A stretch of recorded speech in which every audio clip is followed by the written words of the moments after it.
Gulliver's Travels, written by Jonathan Swift, narrated by Misty Thomas.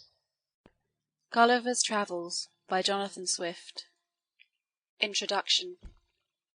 The publisher to the reader, as given in the original edition.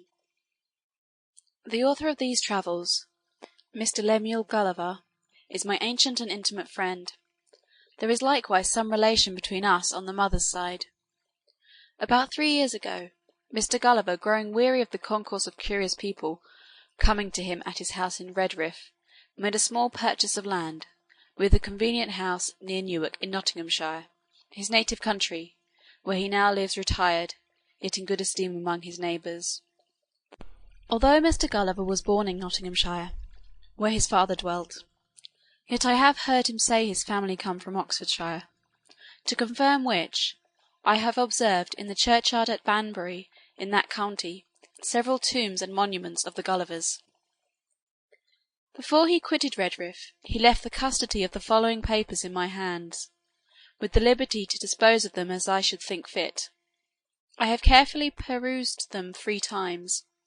The style is very plain and simple, and the only fault I find is, that the author, after the manner of travellers, is a little too circumstantial.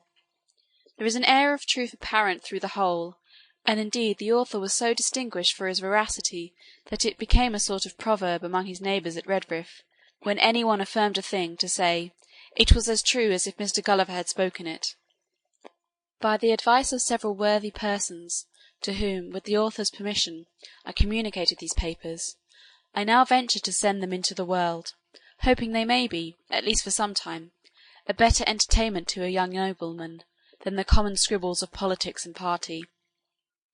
This volume would have been at least twice as large, if I had not made bold to strike out innumerable passages relating to the winds and tides, as well as to the variations and bearings in the several voyages, together with the minute descriptions of the management of the ship in storms, in the style of sailors, likewise the account of longitudes and latitudes, wherein I have reason to apprehend that Mr. Gulliver may be a little dissatisfied.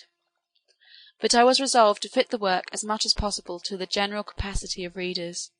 However, if my own ignorance in sea affairs shall have led me to commit some mistakes, I alone am answerable for them.